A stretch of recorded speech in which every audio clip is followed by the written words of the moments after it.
लेके जा रहा हूँ एक तारीखी झूले की तरफ। आप बहुत सारी इंडियन फिल्मों में और पाकिस्तानी फिल्मों में इस झूले को देख चुके हैं। इसमें बहुत सारे गाने भी हुए हैं और ये मेरे पीछे आपको लंदन आई नज़र आ रहा है और मैं उस तारीखी झूले की तरफ आपको लेके जा रहा हूँ। दोस्तों ये है वो झूला जिसका मैं जिक्र कर रहा था, लंदन आई के पास है। ये पीछे लंदन आई भी नज़र आ रहा है और अक्सर आपने इसको राज कपूर की फिल्मों में देखा होगा, इंडियन फिल्मों में नज़र आता था। दुनिया की सैर कर लो, दुनिया की सैर कर लो, इंसान के दोस्त बनकर इंसान से प्यार कर लो। Around the world in $8, around the world in $8। Raj Kapoor ने कहा था अराउंड द वर्ल्ड इन $8, लेकिन मैं कहता हूँ कि around the London $8,000, around the London $8,000। दोस्तों ये है वेस्टमिनिस्टर ब्रिज, वो सामने वेस्टमिनिस्टर और ये बिग बैन। ये है लंदन ब्रिज और आए मेरे साथ, मैं आपको दिखाता हूँ लंदन ब्रिज और उसके नज़ारे। 1766 में इसका काम का आगाज़ हुआ था। बड़ा पुराना ब्रिज है और दरिया थेम्स पर है ये, थेम्स। और वो दूर आपको नज़र आ रहा है टावर ब्रिज, मैं आपको दिखाऊंगा। अक्सर लोग गलती ये करते हैं कि वो इस ब्रिज को टावर ब्रिज कहते हैं और उसको लंदन ब्रिज कहते हैं, जबकि वो टावर ब्रिज है, ये लंदन ब्रिज है। तो मैं इसको आपको चारों तरफ से इसको दिखाता भी हूँ आपको, और इसके अंदर इसके इर्द गिर्द क्या क्या अट्रैक्शन है वो भी दिखाता हूँ। लंदन ब्रिज का ये नीचे का हिस्सा ये दरिया थेम्स है और दरिया थेम्स के हवाले से हम आगे भी बात करेंगे, लेकिन एक बात में बड़ी खसूसी बात आपको बताता हूँ। ये जब समंदर चढ़ जाता है तो ये पानी रिवर्स हो जाता है और जब समंदर उतरता है तो ये पानी इस तरफ चल पड़ता है। ये एक बड़ी एक अजीब सी बात है टाइड्स का और उसका समंदर का उतार चढ़ाव से, ज्वार भाटा से इसका ताल्लुक है। लंदन ब्रिज का ये जो नीचे का हिस्सा वो ऐसे दिखाई देता है। आए अब आपको लेके चलते हैं टावर ब्रिज। दोस्तों ये ब्रिज टावर ब्रिज जो है ये दरमियान में से ऐसे आप देख रहे हैं खुल जाता है और फिर ये ऐसे बंद हो जाता है और ये अब नीचे लाते हैं तो ये खुल जाता है। टावर ब्रिज दोस्तों मुझे ये हवा तेज़ की वजह से स्टाइल बनाना पड़ेगा कि मुझे कैप को पकड़ना है वरना मेरी टेंट नज़र आ जाएगी। दोस्तों न्यू स्कॉटलैंड यार्ड, जी हाँ ये इनकी एक इन्वेस्टिगेशन की एजेंसी है। स्कॉटलैंड यार्ड का हमने बहुत ज़्यादा नाम सुना हुआ है। ये बिल्कुल देखें इस तरफ लंदन आई है, ये देखें ये लंदन आई है और दरिया के पार जब आप इस किनारे पे आते हैं तो ये है न्यू स्कॉटलैंड यार्ड, यूके की एक बहुत बड़ी इन्वेस्टिगेशन की एक एजेंसी। दोस्तों लंदन में जा बजा इस तरह की बहुत सारी यादगारें हैं, क्योंकि ये अपने मुल्क के लिए काम करने वालों को कभी नहीं भूलते और इस तरह की बहुत सारी यादगारों से लंदन भरा पड़ा है। इनको शूट नहीं किया जा सकता, इनको शूट करने के लिए शायद आपको कई महीने दरकार होंगे। दोस्तों 1950 और 1953 के दरमियान कोरिया में डेमोक्रेसी लाने के लिए और उसकी आज़ादी के लिए ब्रिटिश आर्मी के जिन नौजवानों ने कोशिश की थी और जाने दी थी, उनकी याद में ये मेमोरियल है। और दोस्तों ज़रा आप करीब लाएं कैमरे को तो देखें, इसने बड़ा खूबसूरत ये मुजस्मा है और इसने सर झुका रखा है और लगता है जिमें जमहूरीत ले आके ना ए भी बेचारा नमोशीदा शिकार हो गया।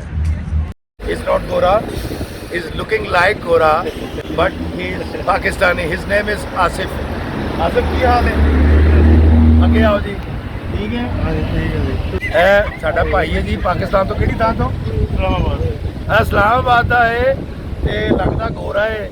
ਕਹਿ ਨਾ ਯਾਰ ਬੰਦੇ ਦੇ ਪੁੱਤਰ ਬਣ ਗਿਆ। ਤੈਨੂੰ ਇੰਗਲਿਸ਼ ਆਉਂਦੀ ਹੈ? ਤੇ ਇੰਗਲਿਸ਼ ਦੱਸ ਇਹਨਾਂ ਨੂੰ ਵੀ ਆਉਂਦੀ ਹੈ। ਬਸ ਇੱਜ਼ਤ ਕਰਿਆ ਕਰੋ ਵੱਡਿਆਂ ਦੀ ਬਸ। यार आसिफ ने बहुत अच्छा लगा। आसिफ आप जीते रहे, आपने वर्दी पहनी हुई है और माशाल्लाह मुझे बड़ा अच्छा लगा आपसे मिलकर। और मैं समझा से कोई गोरा है लेकिन ऐसे मेरे वर्गा है। ट्राफालगर स्क्वायर जहाँ शाहरुख खान का गाना हुआ था, चला हंसदा फिरे चला रोंदा फिरे चला गली गली रुलदा फिरे चले तू सबदा ਚੱਲੇ ਤੇਰਾ ਕੋਈ ਨਹੀਂ ਚੱਲਾ ਗਲੀ ਗਲੀ ਰੁਲਦਾ ਫਿਰੇ ਚੱਲਾ ਕੀ ਲੱਭਦਾ ਫਿਰੇ। यही वो ट्राफालगर स्क्वायर है जहाँ पर आपने दिलवाले दुल्हनिया ले जाएंगे में शाहरुख खान और अमरीश पुरी की मीटिंग देखी थी। ये वो जगह है जहाँ पर बहुत सारे कबूतर हुआ करते थे दोस्तों। यहाँ कबूतर हुआ करते थे जो अब यहाँ नहीं है, और उन कबूतरों के अदम मौजूदगी की वजह यह है कि कबूतरों की वजह से इर्द गिर्द के रहने वालों के घरों में बहुत गंद होता था, इलेक्ट्रिसिटी के प्रॉब्लम हो रहे थे, और गवर्नमेंट ने बड़े साइंटिफिकली इस तारीखी जगह से कबूतरों का सफाया कर दिया। और अगर आप वो कबूतर अब देखना चाहें तो आपको फिल्म देखनी पड़ेगी दिल वाले दुल्हनिया ले जाएंगे, जहाँ बाबूजी कबूतरों को दाना डाल रहे थे आ आ आ आ, और फिर शाहरुख खान इस तरफ से आता है और आके वो भी दाना डालता है और फिर बाबूजी की पुत्री को ब्याह कर ले जाता है। तो दोस्तों ये है ट्राफालगर स्क्वायर लंदन। आजकल सर्दियाँ हैं तो पाकिस्तान से यूके का फ़र्क है 5 घंटे का, लेकिन 5 घंटे पीछे है क्योंकि हम ईस्ट में हैं, और जब गर्मियाँ आएंगी तो 4 घंटे का फ़र्क हो जाएगा, यानी यूके हमसे 4 घंटे पीछे रह जाएगा। तो ये जो 1 घंटे का फ़र्क डालता है वो जड़ा घड़ियाल है, वो घंटा है, वो है वे, ये है वो घंटा, ये है वो घड़ी। तो ये वो तारीखी जगह है। यकीनन आपने इस तरह के वीडियोस पहले नहीं देखे होंगे यूके से, और मैं मौजूद हूँ यूके में, यूनाइटेड किंगडम में, ग्रीनविच के मुकाम पर, और ग्रीनविच मेन टाइम इसका नाम है। और अब मैं आपको लेके जाऊंगा उस जगह पे जहां दुनिया को एक लकीर 2 हिस्सों में तकसीम करती है टाइम जोन के हवाले से, और सेंटर ऑफ द यूनिवर्स मैं आपको दिखाऊंगा। और आइए मेरे साथ। ईस्ट और वेस्ट और ये दुनिया का सेंटर जहाँ से दुनिया का वक्त शुरू होता है, और मुझे बड़ा अजीब सा फील हो रहा है कि इस तरफ जाएँ तो ईस्ट है, इस तरफ जाएँ तो वेस्ट है, और इंचेस क्या सूत्र के हिसाब से, एक डिग्री के हिसाब से घंटों का फ़र्क दुनिया में पड़ता रहता है। और इसलिए पाकिस्तान इस तरफ है तो 5 घंटे का फ़र्क है, GMT +5, और अगर उसी डिग्री में इस तरफ चले जाएंगे तो GMT -5 हो जाएगा। तो ये वो जगह है दुनिया का सेंटर और सेंटर ऑफ द यूनिवर्स। आप मुझे कह सकते हैं कि आधा इफ्तिखार इफ़ी ईस्ट में और आधा इफ्तिखार इफ़ी वेस्ट में, और ये वो लाइन है आप देखें, सेंटर ऑफ द यूनिवर्स। यहाँ से दुनिया का टाइम जोन शुरू होता है, GMT जिसको हम कहते हैं। और जब मैं ऐसे खड़ा होता हूँ तो मेरा दायां हाथ ईस्ट में चला जाता है और बायां हाथ वेस्ट में। I am in the centre of universe. और अगर मैं दुनिया घूमना चाहूँ तो मैं ऐसे घूम सकता हूँ, और इस तरह से मैं पूरी दुनिया घूम लेता हूँ। दोस्तों मैं इस वक्त मौजूद हूँ कैम्ब्रिज के इलाके में, और ये कैम्ब्रिज की सिमेट्री है जिसको कब्रिस्तान है, और यहाँ मुख्तलिफ़ मज़ाहिब के मुख्तलिफ़ फ़िरक़ों के लोग दफन हैं। और ये चौधरी रहमत अली की कब्र है, वो यहाँ मदफून है। चौधरी रहमत अली लफ्ज़ पाकिस्तान के खालिक हैं, और ये यहाँ दफन है। और पाकिस्तान से हम सब बहुत मोहब्बत करते हैं। पाकिस्तान है तो हम हैं, पाकिस्तान हमारी जान है, पाकिस्तान हमारी पहचान है, पाकिस्तान हमारी आन है। और चौधरी रहमत अली का जब मुझे पता चला कि उनकी कब्र यहाँ है तो मैं कैम्ब्रिज यूनिवर्सिटी आया था अपनी किताबें प्लज करवाने के लिए, यहाँ की लाइब्रेरी को देने के लिए। तो मैंने सोचा क्योंकि मैं यहाँ आया हुआ हूँ, तो जब मुझे ये पता लगा तो लफ्ज़ पाकिस्तान के खालिक चौधरी रहमत अली यहाँ मदफून है। और मैं अगर आपको इस तरफ का मंज़र दिखाऊं तो आप ये देखिए कि ये मेरे पीछे ये किश्तियाँ चल रही हैं और एक रिवर है दूर तक जा रहा है। बड़ा खूबसूरत एक मंज़र है शाम का। और अगर आप इस किश्ती वाले को देखें तो आपके जहन में एक गाना भी आएगा, और वो है कि दो लफ्ज़ों की है दिल की कहानी, या है मोहब्बत या है जवानी। ये कैम्ब्रिज यूनिवर्सिटी, ये कैम रिवर छोटा सा दरिया जो यहाँ से गुजरता है, इसमें कश्तियाँ भी चलती हैं। और ये है वो ब्रिज, कैम ब्रिज, और उसके साथ यूनिवर्सिटी, तो इसलिए इसका नाम है कैम्ब्रिज यूनिवर्सिटी। जी हाँ, 800 साल से ज़्यादा पुरानी ये यूनिवर्सिटी कैम्ब्रिज के मुकाम पर है। आप जब भी यूके आएँ तो आप यहाँ ज़रूर विज़िट कीजिएगा।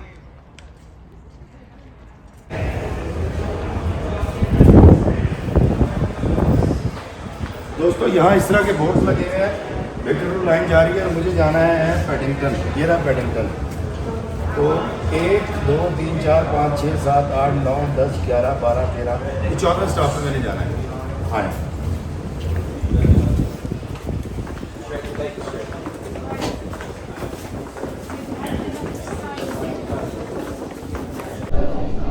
दोस्तों ये वो सुरंगें हैं जो बड़ी मेहनत के साथ बनाई गई। और अभी देखिएगा यहाँ से ट्रेन आएगी और इसमें ट्रेन आ रही है, उसकी आवाज़ आ रही है और ये आ गई ट्रेन।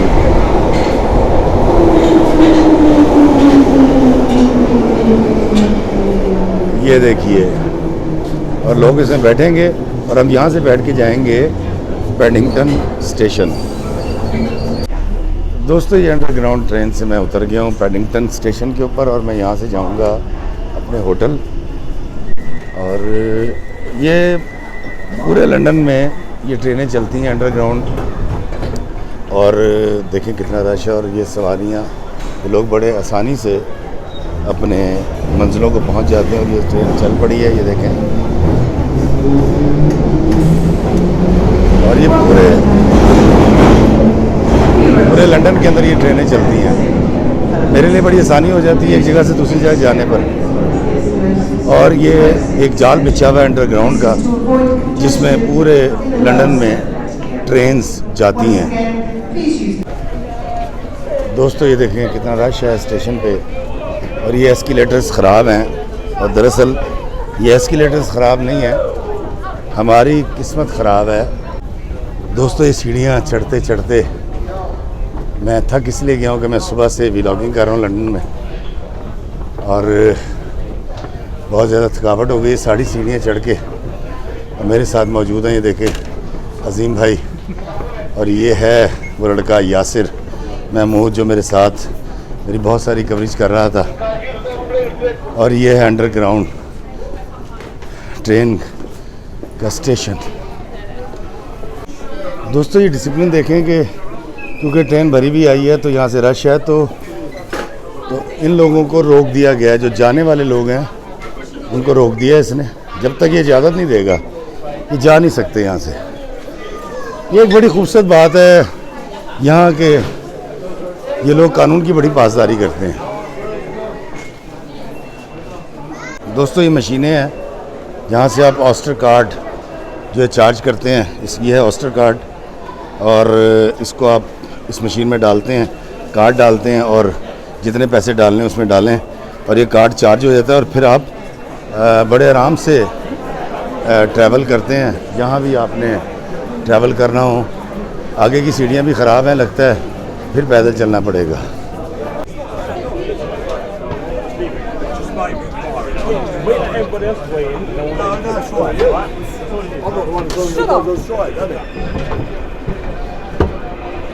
दोस्तों मुझे लगता है ये कोई एहतजाज चल रहा है, उन्होंने क्योंकि ट्रेन बंद कर दी है, लोग लड़ रहे हैं। और ये ट्रेन बंद क्यों की है अंडरग्राउंड ये मुझे नहीं पता, लेकिन मुझे लगता है कि कोई इशू है जिसकी वजह से अंडरग्राउंड ट्रेन को बंद कर दिया गया है। और ये है पैडिंगटन स्टेशन अंडरग्राउंड का। दोस्तों अंडरग्राउंड के स्टेशंस के ऊपर देखें इस तरह से इन्होंने फैसिलिटेट कर रखा है और यहाँ बहुत सारी शॉप्स भी हैं जहाँ से लोग चीज़ें ख़रीदते हैं और खाते हैं। लेकिन दोस्तों एक सवाल है, 1857 में अंग्रेज़ ने कब्ज़ा किया हिंदुस्तान पे और 1863 के अंदर ये पहली ट्रेन चला दी गई। तो बरतानिया की सगलाख चट्टानें और सख्त ज़मीन को काटने के लिए अफरादी क़ुव्वत कहाँ से लाए थे? और इतनी सारी ट्रेन चलाने के लिए इनको अफरादी क़ुव्वत कहाँ से मिली थी, मज़दूर कहाँ से मिले थे, सवाल ये है। और दोस्तों उस वक्त ग़ुलाम था हिंदुस्तान। तो क्या मैं तसव्वुर की आँख से देखकर ये नहीं कह सकता कि हिंदुस्तान से जो हैं सिख, हिंदू, ईसाई और मुसलमानों को यहाँ लाया गया, मजदूरी करवाई गई और फिर जब वो मर जाते होंगे तो उनको यहीं कहीं दफन कर दिया गया जाता होगा। इतनी सारी सुरंगें खोदना, वहाँ ट्रेन चलाना, पटरी बिछाना, जाने कितनी जानें गई होंगी इसके अंदर।